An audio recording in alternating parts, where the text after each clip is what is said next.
5 жніўня 1918 года аршанцы падымаюць антыбальшавіцкі бунт. Гаспадарства Орша непросты гарадок для дыктатураў.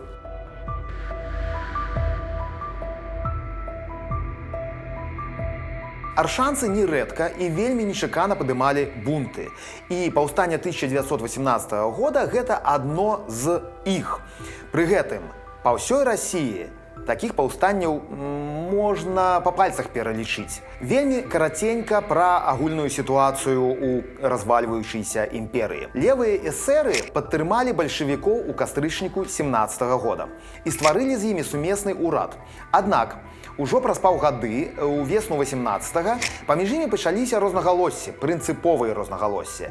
Адзін з мацнейшых пунктаў расколу быў падпісаны бальшавікамі брэсцкі мір. Другі, не менш значны пункт, гэта продразвёрстка, калі сялянаў проста рабавалі і пакідалі на голад. У пачатку ліпеня 18-го года ў Маскве адбываецца Всерасійскі з'езд Саветаў. У ім удзельнічае і прадстаўнік Оршы Іосіф Буевіч. Для пачатку скажу, што маскоўскі Всерасійскі з'езд Саветаў скончваецца абвяшчэннем гэтага паўстання і тым, што левыя эсеры захопліваюць Крэмль, где-то так на месяцок. А цяпер вяртаемся да Буевіча, чалавека з вельмі багатай біяграфіяй.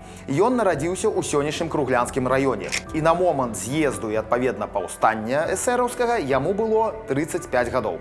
За гэты час ён паспеў пабываць у ссылцы, у Аргенціне, у ЗША, у Нідерландах. Пасля рэвалюцыі вяртаецца на Аршаншчыну, уладкоўваецца на баранскі завод і працягвае займацца палітыкай. Палітыкай на рэгіянальным узроўні ён займаецца вельмі крута і дастаткова хутка робіць кар'еру. У ліпені 18-го года ён ужо фактычны кіраўнік Аршанскага уезда. На з'ездзе ён сябра эсераў і абраны дэлегат ад усіх аршанскіх саветаў. Дык вось Буевіч, як левы эсер, відавочна таксама далучаецца да маскоўскага антыбальшавіцкага паўстання. Пасля падаўлення паўстання яго арыштоўваюць. Але ён асуджае паўстанне эсераў і яго адпускаюць.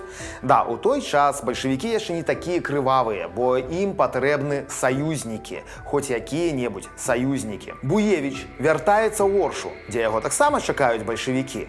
У мясцовым выканкаме бальшавікі патрабуюць, каб Буевіч і іншыя сябры партыі эсераў у кіраўніцтве выканкаму асудзілі мяцеж эсераў. І што вы думаеце, зрабіў Буевіч? Ён адмаўляецца асуджаць мяцеж. То есть у Маскве, каб вызваліцца, ён яго асуджае, прыязджае ў Оршу і гаворыць: а я нічога не ведаю, я нічога не памятаю. Всё, паўстанне хорошае. Яго за такое зноў арыштоўваюць, але саджаюць ужо ў Оршы. Цяпер патлумачым, што адбываецца ў самім горадзе. Варта разумець, што гэта яшчэ ідзе вайна. Орша прыфрантавы горад. Мяжа паміж нямецкай зонай акупацыі і расейскай зонай праходзіць па вуліцы Пагранічная, адтуль яе і назва. Адпаведна, у горадзе шмат войска. І бальшавікі хочуць перакінуць гэтае войска, падпісаны ж брэсцкі мір, войска тут уже на мяжы не патрэбна, яны хочуць перакінуць гэтае войска ў Сібір на падаўленне яшчэ аднаго паўстання. Паўстання чэхаславацкага корпусу.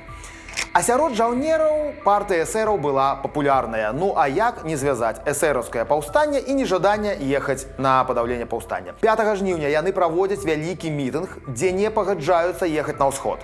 І пра гэта публічна заяўляюць. Замест таго, каб паехаць на ўсход, яны патрабуюць вызвалення арыштаваных, у тым ліку Буевіча і іншых эсераў. Бальшавікі абвяшчаюць горад на асадным становішчы. Эсеры вядуць удзельнікаў мітынгу на вакзал, каб там злучыцца з іншымі вайсковымі часткамі. Па дарозе адбываецца рэальны бой. Верныя бальшавікам вайскоўцы выганяюць на вуліцу браневік з атрадам пехацінцаў.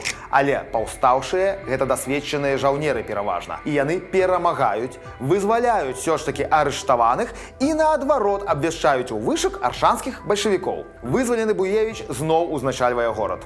Круты дзядзька. Паўстаўшыя эсеры плануюць падняць падобныя паўстанні і ў іншых гарадах, блізкіх да Оршы. Яны рыхтуюцца ісці на сянно, строяць планы, малююць мапы і ўсё такое.